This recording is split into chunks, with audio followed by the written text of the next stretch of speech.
नमस्कार दोस्तों, मैं आपका दोस्त फिर उपस्थित हूँ अपने इतिहास की न्यूज़ श्रृंखला और नए टॉपिक के साथ, जिसका नाम है नौपाषाण काल। दोस्तों, नौपाषाण काल का कालखंड 5500 बीसी से 3000 बीसी तक स्वीकृत है इतिहास अनुसार, लेकिन इसका कालखंड 7000 बीसी पीछे भी जा सकता है यदि हम मेहरगढ़ और चौपानी मांडो से प्राप्त सामान को आधार माने तो, और इसका कालखंड 1500 बीसी तक आगे भी जा सकता है यदि हम चिरंड, सेनुआ बिहार और ब्रह्मगिरी दक्षिण भारत के साक्ष्यों को आधार माने तो। यानी दोस्त, हमारे भारत में मेसोलिथिक के दौर के बाद जब नियोलिथिक दौर का आगमन होता है तो वो एक साथ ही हर जगह पे नहीं हो गया। कहीं कहीं मेसोलिथिक दौर चल रहे थे तो कुछ क्षेत्रों में नियोलिथिक का दौर ही चल रहा था। दोस्तों, इस नौपाषाण काल का संबंध जियोलॉजिकल टाइम स्केल पर सेनोजोइक ईरा, क्वाटरनरी पीरियड और होलोसियन एज से है। अर्थात हमें नौपाषाण काल के अंतर्गत विशिष्ट चीज़ें आज देखने को मिलेंगी, पढ़ने को मिलेंगी। चलिए अब शुरू करते हैं अपनी इस कहानी को। सबसे पहले नौपाषाण काल का जब हम अध्ययन करने जा रहे हैं तो सबसे पहले हमें देखना है कि आखिर इसके पढ़ने के आधार क्या क्या हैं। अर्थात जब हम लोग इस चैप्टर का अध्ययन करते हैं तो हमारे पास कौन कौन से साक्ष्य उपलब्ध हैं, प्रमाण क्या क्या हैं। तो दोस्तों, नौपाषाण काल के अध्ययन के लिए हमारे पास सिर्फ और सिर्फ पुरातात्विक अलिखित साक्ष्य ही मौजूद हैं। अलिखित साक्ष्य यानी कोई भी लिखित साक्ष्य का प्रयोग इसके पढ़ने में हम नहीं करने वाले। दोस्तों, अलिखित साक्ष्य के अंतर्गत औजार आते हैं पत्थरों के बने हुए। इसके अंतर्गत पशु हड्डी, श्रृंग के सामान आते हैं, जीवाश्म आती है, मानव कंकाल आते हैं, अनाज के दाने, गुफा चित्रकारी, राख के टीले, यानी इन्हीं का प्रयोग हम नौपाषाण काल को पढ़ने के अंतर्गत करते हैं। दोस्तों, इस दौर तक मनुष्यों के औजार उपकरण किस मटेरियल के थे, तो इसको पहले समझ लीजिए कि आखिर नौपाषाण काल में जब मनुष्य प्रवेश करता है तो उसके औजार उपकरण किस किस मटेरियल के बनते थे। तो दोस्तों, हम लोगों ने ऑलरेडी देख रखा है पैलियोलिथिक के संदर्भ में कि 3 फेज चले थे वहाँ। लोअर पैलियोलिथिक, जहाँ सिर्फ और सिर्फ पत्थर का इस्तेमाल मनुष्य कर रहा था। लोअर पैलियोलिथिक के बाद आया मिडिल पैलियोलिथिक, जिसमें स्टोन ही छाया रहा। फिर था अपर पैलियोलिथिक, जहाँ स्टोन के साथ साथ मनुष्य बोन यानी हड्डियों का और एंटीलर का यूज करने लगा था। दोस्तों, कहानी जब आगे बढ़ी यानी मेसोलिथिक का दौर आया, मध्यपाषाण काल का दौर आया, तो लोगों ने स्टोन के साथ बोन और बोन के साथ एंटीलर का यूज़, तो ये लोग तीनों का यूज़ तो ये लोग पहले से करते आ रहे थे। लेकिन मध्यपाषाण काल के दौर में लोगों ने एक नवीन खोज की और वो है फोजिल वुड्स का इस्तेमाल करना। यानी अब ये जो अपने हथियार बनाते थे उसमें वो लकड़ी का गट्ठर, मुट्ठा पकड़ने वाला लगा दिया करते थे। लेकिन अब नौपाषाण काल का युग है और नियोलिथिक के संदर्भ में जो हमारे पास जानकारी मिलती है कि मनुष्य आखिर क्या यूज करते थे, तो यहाँ पे मनुष्य यूज कर रहे हैं क्या क्या, तो देखा जाए यहाँ पे मनुष्य स्टोन का यूज कर रहे हैं, बोन का भी यूज कर रहे हैं, एंटीलर का भी यूज कर रहे हैं, फॉजिल वुड का यूज तो पहले से ही किया जा रहा है। मनुष्यों ने नौपाषाण काल के युग में आते आते टेरिकोटा यानी मिट्टी के सामान बनाने की शुरुआत प्रारंभ कर दी। यानी यहाँ तक के लिए टेरिकोटा को याद रखा जाए, टेरिकोटा का इस्तेमाल सिर्फ और सिर्फ नौपाषाण काल युग से ही शुरू होता है। दोस्तों, नौपाषाण काल के युग तक धातु का ज्ञान क्या मनुष्य को था? उत्तर है नहीं। अभी तक तो किसी प्रकार के धातु की खोज मनुष्य के द्वारा नहीं की गई है। आगे इसकी एक और विशेषता है कि पाषाण संदर्भ में कैसी जानकारी है, टाइप ऑफ स्टोन। यानी तो दोस्तों, हम लोग पैलियोलिथिक के संदर्भ में देखे थे कि पैलियोलिथिक का मतलब 2 यूनानी भाषा से मिलकर बना है पैलियोलिथिक शब्द, और इसका मतलब था पैलियो डैट मीन्स पुराने और लिथोस डैट मीन्स पत्थर, यानी पुराने पत्थरों का दौर। दूसरा जो हमने युग पढ़ा उसका नाम था मेसोलिथिक, और इसका भी नाम 2 यूनानी वर्ड से मिलकर बनता है, मेसोस प्लस लिथोस, यानी नए और पुराने पत्थरों के इस्तेमाल का दौर। फिर है तीसरा नाम हमारे संदर्भ में जो अभी हम पढ़ रहे हैं वो है नियोलिथिक, और नियोलिथिक के नाम का अर्थ होता है नियोस प्लस लिथोस, यानी नवीन पत्थर और पहले से प्राप्त पत्थरों के इस्तेमाल का दौर। अतः ध्यान रखें यहाँ तक के लिए कि स्टोन की जानकारी में बढ़ोतरी हुई है मनुष्यों की, नहीं बढ़ोतरी नहीं हुई है, सॉरी, स्टोन के संदर्भ की जानकारी मनुष्यों की नहीं बढ़ी है, पत्थर के उपयोग के स्टाइल में चेंजेस हैं। ये जरूरी बात है कि भले उनके स्टोन की जानकारी में वृद्धि ना हुई हो, लेकिन उनके पत्थर के उपयोग के स्टाइल में चेंजेस आ गए। जैसे क्या क्या, तो दोस्तों नवपाषाण काल युग आते आते लोगों ने घर्षित, चमकदार, टंकित और पॉलिशदार पत्थरों का यूज़ शुरू कर दिया। यानी पत्थरों को चमकाना, गढ़ना, सुंदर बनाना, पॉलिश करना, ये सब कार्य मनुष्य करने लगे। उपकरण निर्माण की तकनीक से रिलेटेड बातें, चलिए शुरू से इसको भी देख लेते हैं। दोस्तों पैलियोलिथिक के संदर्भ में हमने देखा था कि शुरुआती मनुष्यों के पास पत्थर के औजार उपकरण बनाने के लिए 7 टेक्नोलॉजियाँ थीं। पहला था बोल्डर तकनीक, दूसरा था नियंत्रित हथौड़ा तकनीक, तीसरा था चॉपर चॉमिंग पेबुल तकनीक, चौथा था फ्री फाल्किंग टेक्नोलॉजी, पांचवा था स्टेफन फाल्किंग टेक्नोलॉजी, छठा था block to block technology and सातवां था बाइपोलर टेक्नोलॉजी। मध्यपाषाण युग के मनुष्यों के पास 1 से लेकर 7 तक बने रहे और मध्यपाषाण काल के मनुष्यों ने एक नई तकनीक की खोज कर दी और उस तकनीक का नाम था प्रेशर फ्लूटिंग तकनीक, जिसे हम प्रक्षेपास्त्र तकनीक और मिसाइल तकनीक के नाम से भी पिछले चैप्टर में पढ़ चुके हैं। दोस्तों अब नवपाषाण युग का समय है और सभी पुरानी टेक्नोलॉजी बने रहे, समाप्त नहीं हुए हैं। सिर्फ 1 वाली टेक्नोलॉजी यानी बोल्डर, ये वाली फर्स्ट वाली टेक्नोलॉजी बोल्डर टेक्नोलॉजी जो समाप्त होने के कगार पर है, बाकी सभी बने हुए हैं। लेकिन दोस्तों यहाँ नवपाषाण काल के युग में रोले तकनीक की नई शुरुआत मनुष्य ने कर दी।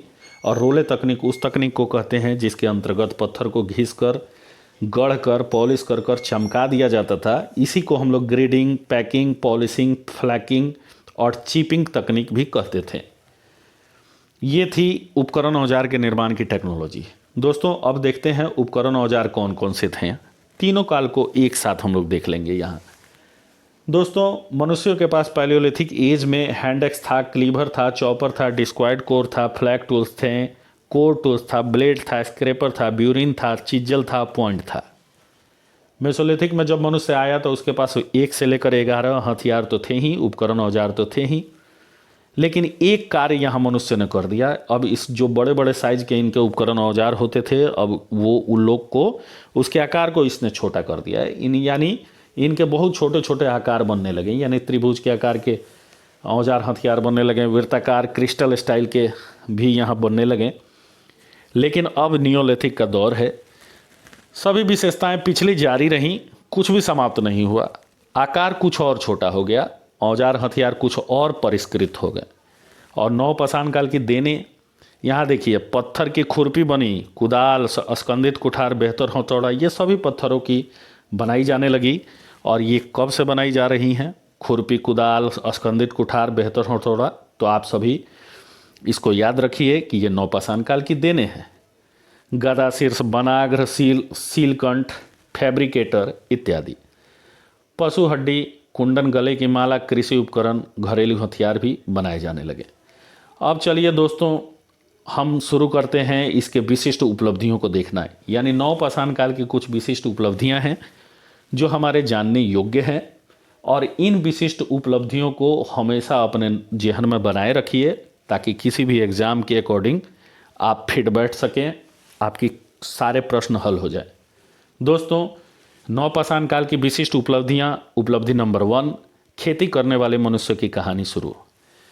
अभी से पहले हमने घुमंतु मनुष्यों की कहानी देखी थी, फूड गैदरर व्यक्तियों की कहानी देखी थी, लेकिन अब हम लोग फूड प्रोड्यूसर, भोजन संग्राहक से भोजन उत्पादक की कहानी को देखने जा रहे हैं। यहाँ उपलब्धि नंबर 1 है कि खेती करने वाले मनुष्य की कहानी शुरू हो चुकी है। दोस्तों खेती के संदर्भ में अगर हम इसकी पृष्ठभूमि को तलाशते हैं तो हम पाते हैं कि पूरे वर्ल्ड स्तर पर यानी विश्व स्तर पर नवपाषाण काल ही वह महत्वपूर्ण दौर है जहां पूरे विश्व में खेती एक ही साथ शुरू हुई। लगभग मान लीजिए नवपाषाण काल का पीरियड ही वह पीरियड था जहां संपूर्ण विश्व स्तर पर खेती की शुरुआत होती है। सर्वप्रथम खेती की शुरुआत यानी कृषि की शुरुआत उत्तरी अफ्रीका में, पूर्वी अफ्रीका में यानी नील नदी घाटी से प्रारंभ होती है और खेती में गेहूं और जौ की खेती से प्रारंभ होती है। यहाँ पे एक सवाल पूछ दिया जाता है हर एग्जाम में कि सर्व प्राचीन यानी सबसे पुरानी फसल का नाम क्या है। तो दोस्तों मैं आपको बता दूं कि गेहूं और जौ की खेती, इसमें कौन पुराना है, इसमें थोड़े से शोध के विषय हैं। लेकिन उत्तरी अफ्रीका और पूर्वी अफ्रीका में नील नदी घाटी से खेती की प्रारंभ पूरे विश्व में पहली बार होती है और गेहूं जौ की खेती से ही प्रारंभ होती है लगभग 10,000 BC में। 10,000 BC के बाद पश्चिम एशिया के देश यानी टर्की, सीरिया, इराक में 8500 BC में ह्यूक जेरिको जगह से, ये महत्वपूर्ण जगह को याद रखा जाए, ह्यूक जेरिको जगह, इस जगह से गेहूं और जौ की खेती का प्रारंभ होता है पश्चिम एशिया के देशों में। ठीक, उसके बाद दोस्तों भारतीय उपमहाद्वीप के संदर्भ में जब हम कृषि की पड़ताल करते हैं तो हम पाते हैं कि भारत में जो खेती की शुरुआत होती है, कृषि से सर्वप्रथम भारत में जो कृषि से सर्वप्रथम क्षेत्र है जो परिचित हुआ, वह क्षेत्र है भारत का उत्तर पश्चिम क्षेत्र। वह क्षेत्र है भारत का उत्तर पश्चिम क्षेत्र यानी पाकिस्तानी क्षेत्र। भारत का उत्तर पश्चिम क्षेत्र लगभग 6000 BC में खेती की शुरुआत यहाँ होती है। और कहाँ से होती है? तो मेहरगढ़ बलूचिस्तान से होती है। मेहरगढ़ बलूचिस्तान कहाँ है? तो दोस्तों मेहरगढ़ बलूचिस्तान जो है आज के पाकिस्तानी क्षेत्र में है। और आपको पता है कि पाकिस्तान पहले हमारा ही भाग हुआ करता था, हमारे देश का अंग था पाकिस्तान। तो पाकिस्तानी क्षेत्र से यानी भारत के उत्तर पश्चिम से लगभग 6000 BC में भारतीय महाद्वीप में खेती की शुरुआत होती है और सर्वप्रथम इसके साक्ष्य हमें मेहरगढ़ और बलूचिस्तान से प्राप्त होते हैं।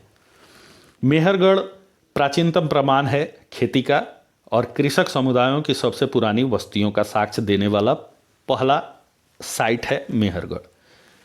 मेहरगढ़ बलूचिस्तान में है। यहाँ से गेहूं, जौ, मूंग, मसूर और खजूर की खेती स्टार्ट होती है। इसके प्रमाण हमारे पास उपलब्ध हैं। दोस्तों मध्य गंगा घाटी में कृषि की शुरुआत 5500 BC से होती है और कोल्डिहोआ यूपी से धान की खेती की शुरुआत संपूर्ण भारतीय उपमहाद्वीप में होती है। यानी अगर क्वेश्चन पूछ लिया जाए कि धान की खेती की शुरुआत भारत में कहाँ से, तो उत्तर जाना चाहिए कोल्डिहोआ यूपी से। फिर है दक्षिण भारत में 2500 से 1500 BC के बीच में ब्रह्मगिरी कर्नाटक और नागार्जुन कोंडा आंध्र प्रदेश में रागी और कुल्थी की खेती का प्रारंभ होता है। यानी रागी और कुल्थी दक्षिण भारत की देन है। दक्षिण भारत से ही इसकी शुरुआत होती है। कब होती है? तो 2500 BC से 1500 BC में।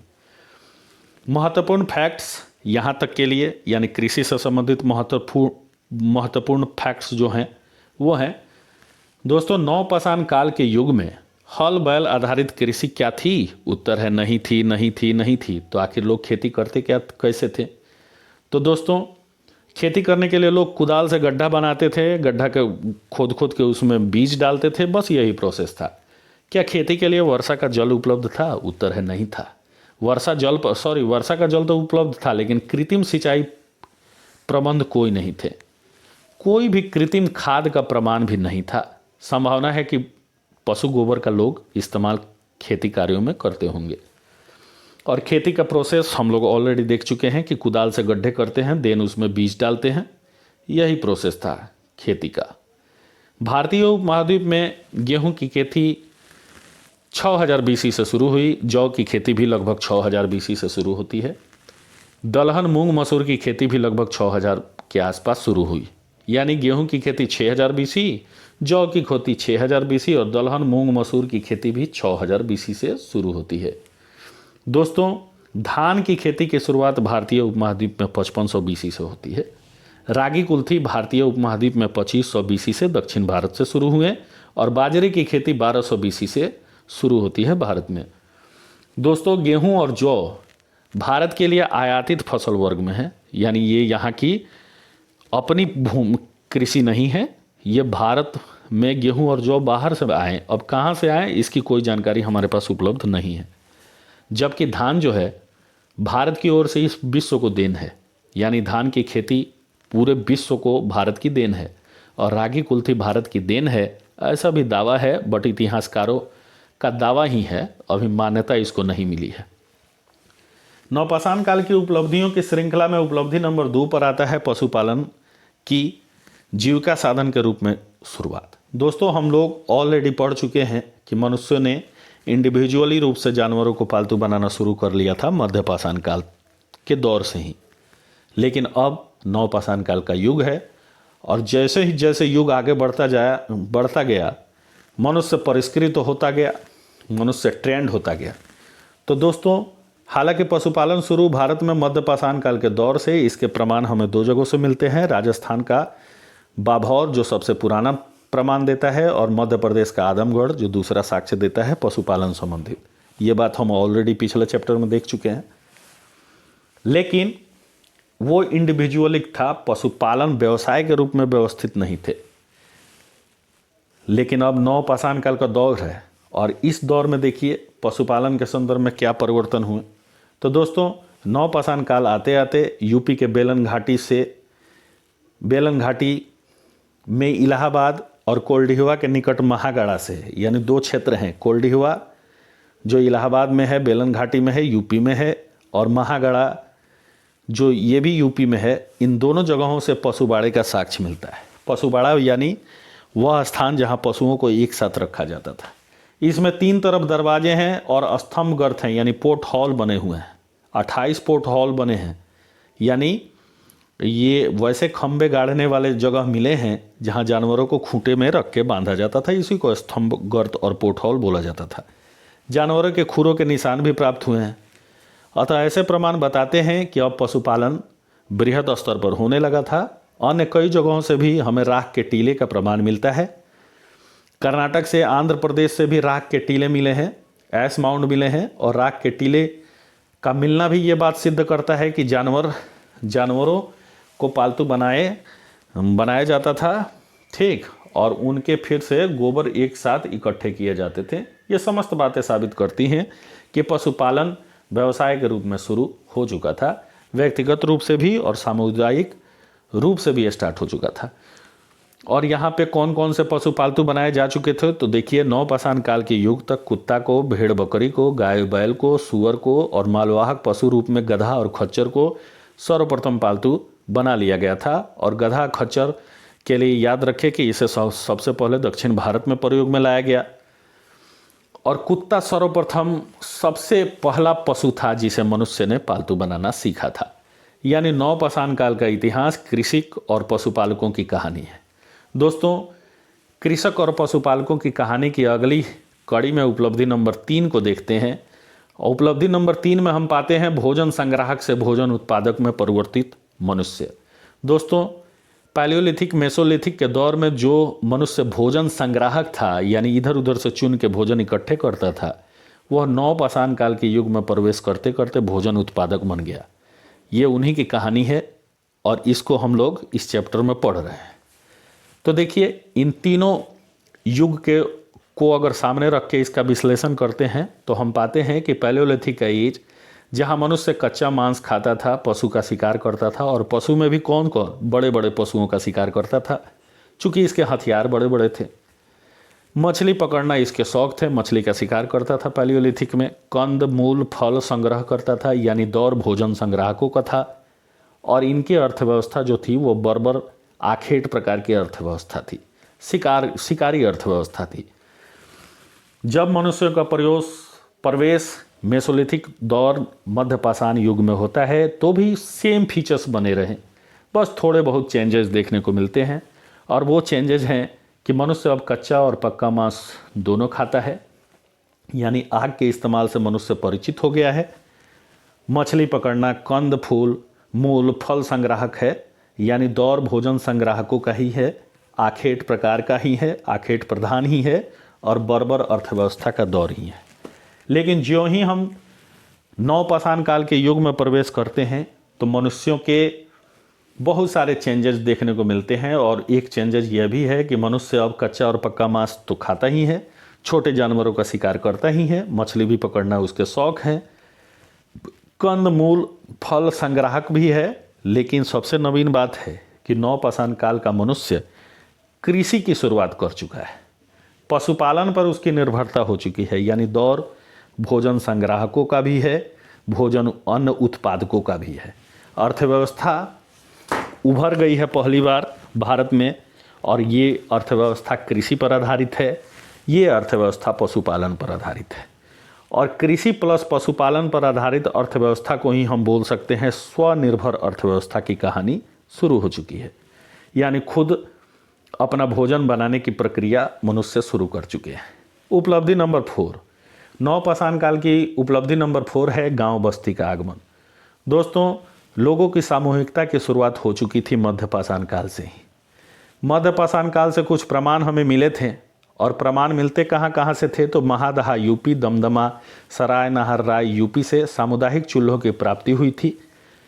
8 चूल्हे एक लाइन एक कतार में मिले थे, और इन बातों से सिद्ध हो रहा था कि लोग एक ही साथ 8 चूल्हे जलाते थे, यानी उनमें समूहीकरण हो रहा था। वे लोग आपस में मिलजुल रहे थे। लेकिन निश्चित गांव बस्ती उस टाइम पीरियड में नहीं थी। लेकिन दोस्तों, अब नवपाषाण काल का युग है, समय बदल चुके हैं, मकान निर्माण कार्य भी प्रारंभ हो चुका है। मिट्टी, पत्थर, टुकड़ा, वृक्ष की शाखा, घास फूस की मदद से मनुष्य अब मकान का निर्माण करने लगा है। प्राय इनके जो मकान हैं वो आयतकार होते हैं, चौकोर होते हैं। आयतकार मकान का निर्माण मनुष्य कर रहे हैं नवपाषाण काल में। और मकान जो है वो समूहों में भी निर्मित हो रहे हैं, यानी एक साथ 20, 25, 30 मकान का निर्माण हो रहा है। और इन्हीं समूहीकृत मकानों को लोग गांव कहते हैं। यानी पहली बार गांव बनाने की, यानी गांव की शुरुआत किस युग से होती है, तो दोस्तों नवपाषाण काल के युग से हमारी मुलाकात फर्स्ट गांव से होती है। और भारतीय उपमहाद्वीप में सबसे पहली बार गांव बसने शुरू होते हैं नवपाषाण काल से। गांव के लोगों का व्यवसाय कुछ होता है क्या? उत्तर है हाँ, होता है। गांव के लोगों के व्यवसाय भी होते हैं, और ये व्यवसाय कृषि और पशुपालन से आधारित होते हैं। यानी कृषकों और पशुपालकों की प्रारंभिक बस्तियां निर्मित हुई। और ऐसी बस्तियां हमें कहाँ कहाँ देखने को मिलती हैं? तो ऐसी बस्तियां हमें मिलती हैं बुर्जहोम कश्मीर में। ऐसी बस्तियां दिखती हैं गुफा कराल कश्मीर में, कोल्डिहवा यूपी में, महागड़ा यूपी में, चौपानी मांडो चिरंड में, ब्रह्मगिरी, नागार्जुन कोंडा, तक्कलकोट, संगन कुल्लू, उतनूर, पय्यमपल्ली, पिकली हल से प्राप्त, यानी समस्त भारतीय क्षेत्रों से प्राप्त। कोई भी ऐसा क्षेत्र भारतीय उपमहाद्वीप में नहीं है जहां से ऐसी बस्तियां ना मिली हों। सबसे प्राचीनतम कृषक समुदायों की बस्ती है मेहरगढ़। इस बात को हमेशा आप लोग याद रखें। उपलब्धि नंबर 5 जो है, ये उपलब्धि है मिट्टी बर्तन निर्माण प्रारंभ कर दिया है मनुष्यों ने। और मिट्टी के बर्तन निर्माण की प्रक्रिया का प्रारंभ मनुष्य नवपाषाण काल से करता है। नवपाषाण काल में भारतीय उपमहाद्वीप में कुछ क्षेत्रों में 2 टाइप के दौर चल रहे थे।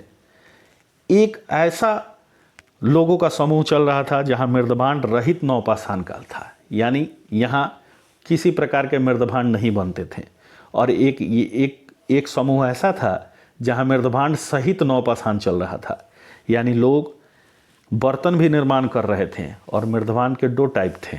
एक था हस्त निर्मित, यानी हाथ से बनाते थे, यही सबसे ज़्यादा बन रहा था।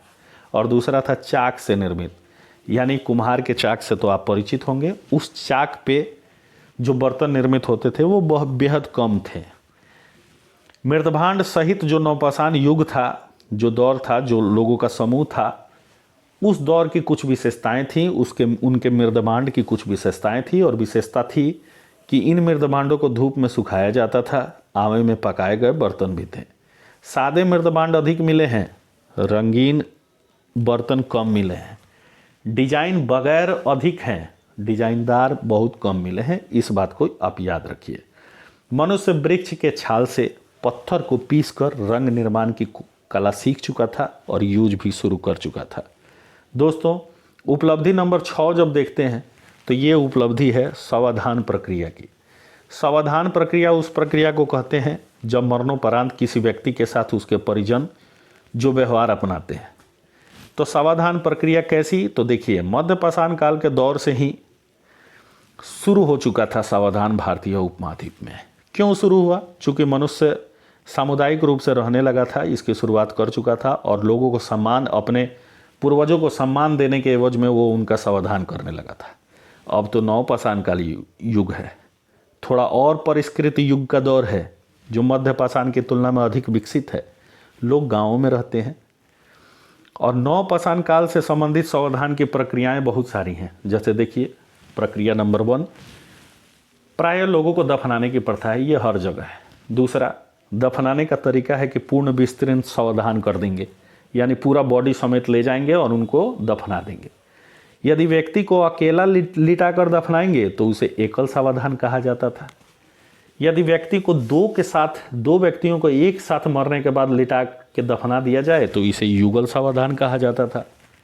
अगर एक स्त्री एक पुरुष को साथ साथ लेटा के दफना दिया जाए तो इसको मिश्रित सावधान कहा जाता था। और यदि 3 व्यक्तियों को एक साथ लिटा दिया जाए और उनको दफना दिया जाए तो इसे त्रिसावधान कहा जाता था। 3 से अधिक को जब लिटाते थे और उनका सावधान करते थे तो इसको बहुसंख्यक सावधान कहते थे। ये संपूर्ण पूर्ण विस्तृत सावधान के अंतर्गत आते थे। ये प्रक्रियाएं थी। फिर था आंशिक सावधान। आंशिक सावधान के अंतर्गत पहले मृत व्यक्ति को खुले स्थान में छोड़ दिया जाता था, बस्ती से दूर ले जाकर। कुछ दिनों में पशु पक्षी उसके शरीर को आधा से अधिक नष्ट कर देते थे। आफ्टर देन हम लोग बची खुची हड्डी को उठाते थे और ले जाकर दफना देते थे। इसी को बोलते थे आंशिक सावधान। फिर प्रक्रिया नंबर 4 थी आंशिक कलश सावधान, यानी कलश में रखकर। मृत व्यक्ति के जलने के बाद उसकी हड्डी को चुन लिया जाता था, राख को समेटकर घड़ा में रखकर निश्चित आकार के गड्ढे में उसके दफना दिया जाता था। इसे बोलते थे आंशिक कलश सावधान। फिर था 5वां टाइप ताबूत सावधान। मृत व्यक्ति को लकड़ी के बक्से में डालकर गड्ढे में डाल दिया जाता था। इसे ताबूत सावधान बोलते थे। और छठा था एक बहुत इंपॉर्टेंट, जिसका नाम था विचित्र सावधान। मूलतः दक्षिण भारत की विशेषता थी। ये विचित्र सावधान जो है, ये मूलतः दक्षिण भारत की विशेषता थी, विचित्र सावधान। और ये छोटे बच्चों के साथ इसको अपनाया जाता था। छोटे बच्चों के मृत होने पर उन बच्चों को चौड़े मुंह वाले बर्तन में रखकर 2-2 घड़ों का इस्तेमाल कर बस्ती के अंदर भी, आंगन में भी और कभी कभी सोने वाले कमरे में भी दफना दिया जाता था। इसे ही कहते थे विचित्र सावधान, जो दक्षिण भारत की स्टाइल हुआ करती थी। और विचित्र सावधान की शुरुआत भारतीय उपमहाद्वीप में नवपाषाण काल के युग से ही होती है। नागार्जुन कोंडा से होती है। ब्रह्मगिरी से भी इसके प्रमाण मिलते हैं। दोस्तों, समाधि स्थल में मृत व्यक्ति के उपयोग की सामग्रियां भी छोड़ी जाती थी। और इन सामग्रियों के छोड़े जाने से स्पष्ट होता है कि नवपाषाण काल में लोगों का मरणोपरांत जीवन में, यानी लाइफ आफ्टर डेथ में विश्वास था। पूर्वजों की पूजा में भी इनका विश्वास था। और दिशा का ख्याल क्या ये रखते थे? क्या कोई पर्टिकुलर दिशा थी, डायरेक्शन था, जिस साइड में करके उनके माथा और सर को, जैसे आज होता है कि उत्तर में माथा दक्षिण में पैर, ऐसा कोई डायरेक्शन फिक्स था क्या? तो उत्तर है नहीं। इस दौर तक कोई भी डायरेक्शन का ख्याल नहीं रखते थे मनुष्य। ये थी विशेषताएं सावधान की। अब आगे देखते हैं कि नवपाषाण काल में अभाव किन किन चीज़ों का था। नवपाषाण काल के युग में जब हम गहन अध्ययन करते हैं तो पाते हैं कि इस युग में भी अभाव है मनुष्यों के पास। तो अभाव कौन कौन से हैं? तो धातु का ज्ञान है क्या? उत्तर है नहीं भाई, कोई धातु नहीं है अभी तक। लेखन कला है क्या? उत्तर है नहीं, मनुष्यों ने अभी लिखना नहीं सीखा। क्या साहित्य है? जब लिखना ही नहीं सीखें तो साहित्य कहाँ से आते? बस्तियां हैं क्या? उत्तर है यस, बस्तियों का निर्माण मनुष्य कर चुका है। क्या अस्थायी बस्तियों की प्राप्ति हुई है? उत्तर नहीं, कोई बस्तियां अस्थायी नहीं है। 6 महीने, साल भर, 2 साल एक जगह रहते हैं, फिर दूसरे जगह उजड़ के चले जाते हैं। ये प्रक्रिया अपनाते हैं यहाँ के मनुष्य। क्या स्वनिर्भर अर्थव्यवस्था है? उत्तर है यस, कृषि और पशुपालकों की दौर की कहानी शुरू हो चुकी है। लेकिन अस्थायी अर्थव्यवस्था है क्या? उत्तर है नहीं, अभी भी अस्थायी अर्थव्यवस्था आने में टाइम बचा हुआ है। कुम्हार का चाक आ गया है, यानी चाक पर आप लोगों ने देख लिया कि चाक चालित मृदभांड मनुष्य बनाने लगा है। लेकिन आवागमन का साधन पहिया अभी नहीं आया। पहिए की शुरुआत अभी नवपाषाण काल तक नहीं है। एक बस्ती का दूसरे बस्ती से संपर्क भी स्थापित नहीं है, ज़्यादातर कम ही संपर्क है। और खाद्यान्न दलहन की खेती शुरू हो चुकी है, लेकिन भारतीय उपमहाद्वीप में अभी कहीं भी तिलहन की खेती शुरू नहीं हुई है। मृदभांड आ गया है, लेकिन आधार बर्तन नहीं है, यानी अभी चूंकि कम ही उपजाते हैं तो रखेंगे कहाँ ज़्यादा, इसीलिए आधार उसका बर्तन नहीं है, यानी अधिशेष की कमी है। मनुष्य बर्बरता से सभ्यता की ओर बढ़ता हुआ प्रतीत हो रहा है, लेकिन अभी पूर्ण रूप से वो सभ्यता की ओर नहीं बढ़ पाया है। तो दोस्तों, नियोलिथिक यानी नवपाषाण से संबंधित कुछ स्थल हैं, उनकी भी सूची हमें अपने मन मस्तिष्क में याद करके रखने हैं, और उन्हें याद इस मायने में रखने हैं कि इनके प्रमाण भारतीय उपमहाद्वीप में समस्त जगहों से मिले हैं, यानी पहाड़ी क्षेत्रों से भी, पर्वतीय क्षेत्रों से भी, मैदानी क्षेत्रों से भी, दूरस्थ क्षेत्रों से भी, दक्षिण भारत से भी, यानी समस्त क्षेत्रों से इसके प्रमाण हमें मिलते हैं। आइए देखते हैं कौन कौन से क्षेत्र हमारे जानने योग्य हैं।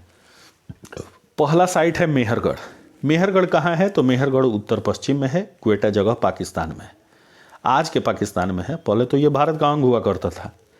मेहरगढ़ नवपाषाण काल से भी संबंधित है और ताम्रपाषाण काल से भी संबंधित है, यानी नवपाषाण काल के बाद जब हम ताम्रपाषाण काल को देखेंगे उस दौर से भी संबंधित है, रिलेटेड साइट है मेहरगढ़।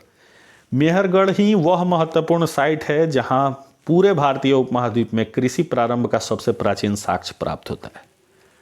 खेतीहरों की यानी कृषकों की सबसे पुरानी बस्ती का साक्ष्य भी हमें मेहरगढ़ से मिलता है, जो मेहरगढ़ पाकिस्तान में पड़ता है, उत्तर पश्चिम में पड़ता है। और ये जो साक्ष्य मिलते हैं कृषि के, ये 6000 BC के हैं, 6000 BC के साक्ष्य हैं। और इन साक्ष्यों में गेहूँ, जौ, मूंग, मसूर और खजूर का साक्ष्य मिलता है। दूसरा साइट है नवपाषाण काल से संबंधित महत्वपूर्ण साइट, जहाँ से प्राप्त चीज़ों का विश्लेषण कर हम इसका इतिहास बनाते हैं, तो उस साइट का नाम है बुर्जहोम। और बुर्जहोम कहाँ है? तो ये कश्मीर में है। डी टेरा पीटरसन और TN खजांची ने मिलजुल कर इसको खोजा था बुर्जहोम को। बुर्जहोम के नाम का यही अर्थ है आवास स्थल। और बुर्जहोम का टाइम पीरियड है 2400 BC से 1400 BC। इसी टाइम पीरियड के साक्ष्य बुर्जहोम देता है। बुर्जहोम से हमें पत्थर के औजार उपकरण मिले हैं, हड्डी श्रृंग के औजार उपकरण मिले हैं, बिहार के चिरंड से प्राप्त उपकरणों के सामान भी हमें मिले हैं। बुर्जहोम से गर्ता आवास यानी धरती के अंदर मकान निर्माण की कोशिश का भी साक्ष्य मिलता है, और पूर्ण और आंशिक समाधान की प्रक्रिया का भी साक्ष्य बुर्जहोम देता है। तीसरा महत्वपूर्ण साइट है गुफा कराल। गुफा कराल जो है ये भी कश्मीर में है, बुर्जहोम का पड़ोसी है। गुफा कराल इसलिए महत्वपूर्ण है जानने योग्य कि यहीं से हमें पत्थर के खुरपी, पत्थर के कुदाल, पत्थर के हंसिया मिले हैं, और गेहूं, जौ, मसूर के दाने का भी साक्ष्य मिलता है गुफा कराल से। गुफा कराल 2400 BC से 1400 BC का प्रमाण देता है। गुफा कराल से गर्तावास का भी साक्ष्य मिला है, यानी 2 जगहों से गर्तावास के साक्ष्य मिले हैं। ये इंपॉर्टेंट बनता है प्रश्न, बुर्जहोम से और गुफा कराल से। चौथा साइड है कोल्डिहवा। कोल्डिहवा कहाँ है? तो यूपी में है, बेलन घाटी क्षेत्र में है, इलाहाबाद के निकट है। कोल्डिहवा का संबंध नियोलिथिक यानी नवपाषाण काल से, कैल्कोलिथिक यानी ताम्रपाषाण काल से और आयरन कल्चर से भी संबंधित है। कोल्डिहवा कृषक बस्ती का प्रमाण देता है। डोरी छाप मृदभांड यहाँ से खूब मिले हैं कोल्डिहवा से। और कोल्डिहवा के लोगों ने ही सर्वप्रथम धान की खेती शुरू की है, और धान जिसे ये उपजाते हैं उसका बायोलॉजिकल नेम है ओरिजा सटाइवा। ओरिजा सटाइवा बायोलॉजिकल नेम वाले धान को ये लोग उपजाते हैं। और कोल्डिहवा ही वह महत्वपूर्ण साइट है जहाँ से हमें पुआल का साक्ष्य मिलता है। और पुआल का ये साक्ष्य कितने टाइम पीरियड का है? तो 5500 BC का साक्ष्य देता है। पांचवा साइट है महागढ़ा। महागढ़ा यूपी में है, बेलन घाटी में है, कोल्डिहवा का पड़ोसी है। और एक महागढ़ा हमें मेसोलिथिक में मिला था, ये दूसरा महागढ़ा है, इस बात को याद रखिए। महागढ़ा से डोरी छाप बर्तन के साक्ष्य मिलते हैं, डोरी वाले छाप वाले बर्तन। और विशाल मवेशी बाड़ा का साक्ष्य मिलता है। इस विशाल मवेशी बाड़ा में 28 स्तंभ गर्त का प्रमाण मिलता है, जो 4400 BC का है महागढ़ा से। छठा साइड है चौपानी मांडो, जो यूपी में है, बेलन घाटी में है, महागढ़ा का पड़ोसी है। और चौपानी मांडो भी रिलेटेड है मेसोलिथिक से, यानी मध्यपाषाण काल से, नवपाषाण काल से और आयरन कल्चर से। बेहद पुराने मृदभांड के टुकड़े 7000 BC के चौपानी मांडो से मिलते हैं, जो एक विवाद को जन्म देते हैं। और वो विवाद क्या है? तो देखिए, चूंकि भारतीय उपमहाद्वीप में कृषि की शुरुआत मानी जाती है 6000 BC से, जबकि मृदभांड यहाँ मिल रहा है चौपानी मांडो में 7000 BC का। तो ये विवाद वाली बात है कि क्या कृषि के शुरुआत से पहले मृदभांड बना लिए गए थे?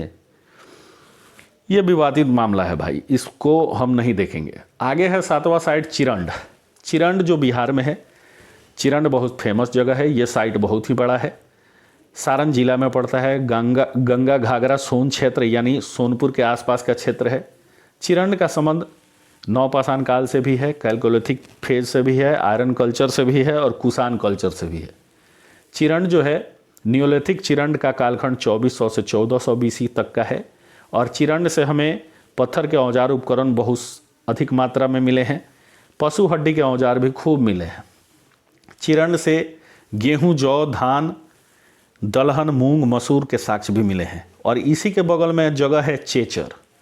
चिरंड के बगल में ही एक जगह का नाम है चेचर। ये भी महत्वपूर्ण साइट है जो वैशाली जिला में है, जो 1200 बीसी तक नियोलिथिक का प्रमाण देता है। यानी बिहार में नियोलिथिक जो है वो 1200 बीसी तक चलता रहा, यानी देर तक चलता रहा है। 8वां साइट है सेनुआ। यह भी बिहार में है, रोहतास जिला कैमूर क्षेत्र में पड़ता है। यह 2300 बीसी से 1200 बीसी तक का नियोलिथिक का प्रमाण बिहार के संदर्भ में देता है। यानी बिहार में नियोलिथिक विलंब से, देर से भले शुरू हुआ लेकिन देर तक चलता रहा। बाजरे की खेती का प्रमाण सर्वप्रथम बिहार में सेनुआ साइट ही देता है।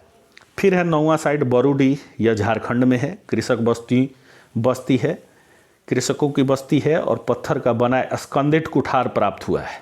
पत्थर का बना स्कंदित कुठार प्राप्त हुआ है जिसे भारत में उपलब्ध समस्त नवपाषाण काल के दौर की कुल्हाड़ियों में सर्वोत्तम माना गया है, इसलिए इसे याद रखिए बरुआडी को। फिर है 10वां साइट डेओलजी हेडिंग। यह भी भारत के नॉर्थ ईस्ट में है, असम क्षेत्र में है। 1987 में इसकी खोज हुई और सर्वप्रथम इसी क्षेत्र से नॉर्थ ईस्ट का प्रमाण मिला है नियोलिथिक का।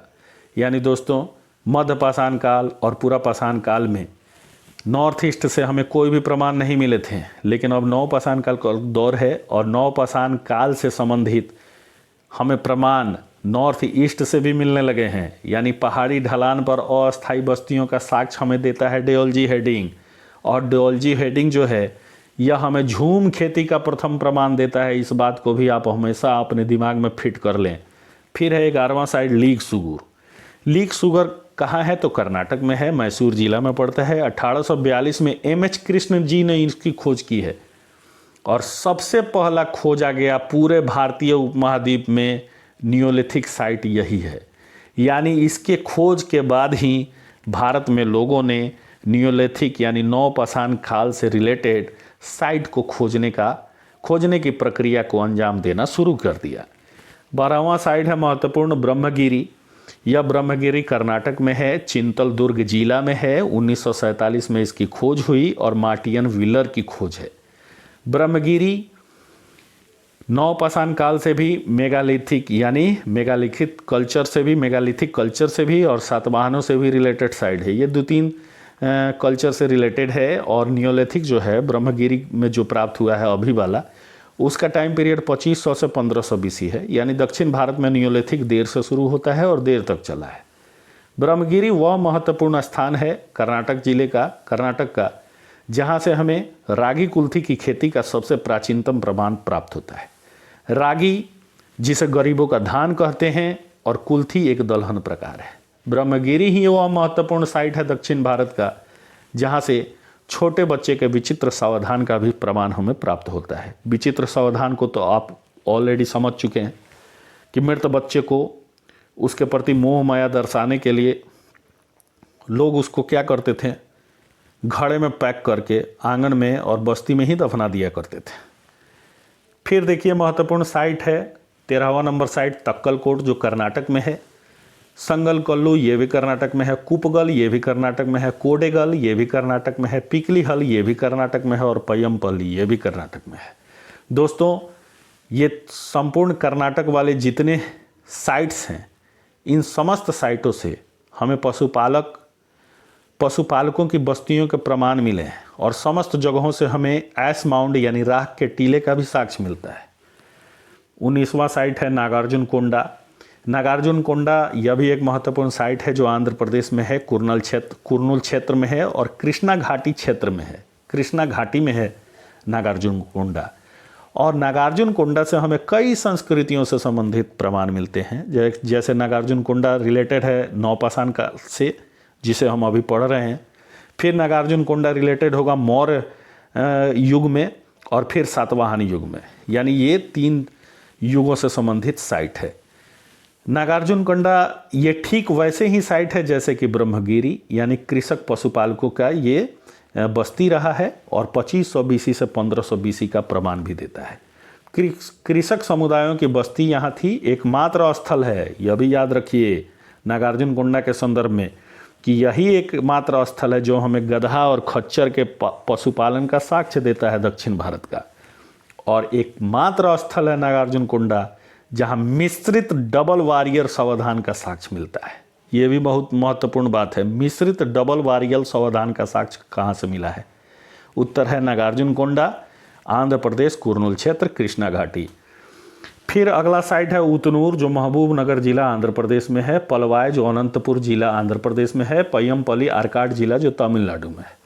इन तीनों क्षेत्रों से, ये तीनों क्षेत्र नियोलिथिक दौर से रिलेटेड हैं और दक्षिण भारत के साइट हैं। तीनों जगहों से हमें रंग बनाने का प्रमाण मिला है और वस्त्र निर्माण की प्रारंभिक कोशिश का भी साक्ष्य इन तीनों जगहों से मिला है। उतनूर और पय्यमपल्ली से राख के टीले भी प्राप्त हुए हैं। 23वां साइट है भीमबेटका। भीमबेटका रायसेन जिला मध्य प्रदेश में है, होशंगाबाद मध्य प्रदेश में है, पंचमढ़ी मध्य प्रदेश में है, सिंघनपुर मध्य प्रदेश में है, नरसिंहपुर जिला मध्य प्रदेश में है और मिर्जा पहाड़ी यूपी में है। सहाबिया मल्दाहिया चकिया ये बेलन घाटी यूपी में है, हेमिंग और तक्कलकोट कर्नाटक में है और टीर नरसिंहपुर ये भी कर्नाटक में है। दोस्तों इन समस्त जगहों से हमें गुफावास का प्रमाण मिला है, शैलाश्रय का प्रमाण मिला है और गुफा चित्रकारी का प्रमाण मिला है। और गुफा चित्रकारी में आखिर जो चित्रकारी मनुष्य कर रहे थे नवपाषाण काल के, उनका विषय क्या था? तो उनके विषय नेचर थे। ये प्राकृतिक संबंधित चीज़ें बनाते थे गुफाओं में, पशु पक्षी की आकृतियाँ बनाते थे ये मनुष्य।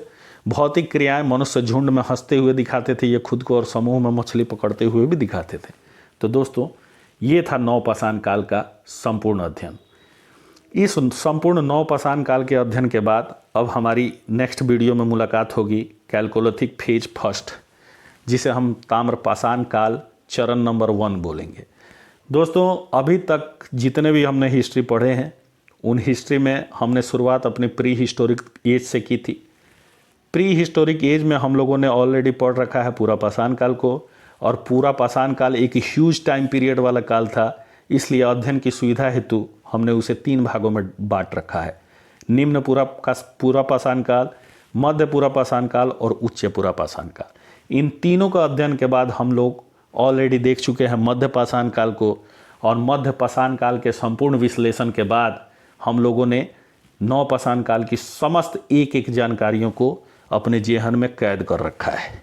दोस्तों मेरा दावा ही नहीं, पूर्ण विश्वास है कि अगर आप तीनों मेरे पिछले वीडियो और इस वीडियो को देखने के बाद अगर आप प्री हिस्ट्री रिलेटेड किसी भी क्वेश्चन को लेकर बैठते हैं तो आपको वो क्वेश्चन समझना किसी प्रकार से मुश्किल नहीं होगा और आप तमाम क्वेश्चनों को हल कर पाएंगे। इन्हीं बातों के साथ मैं नेक्स्ट वीडियो फिर लाने की कोशिश तुरंत कर रहा हूँ। ओके दोस्त, ठीक है, गुड नाइट।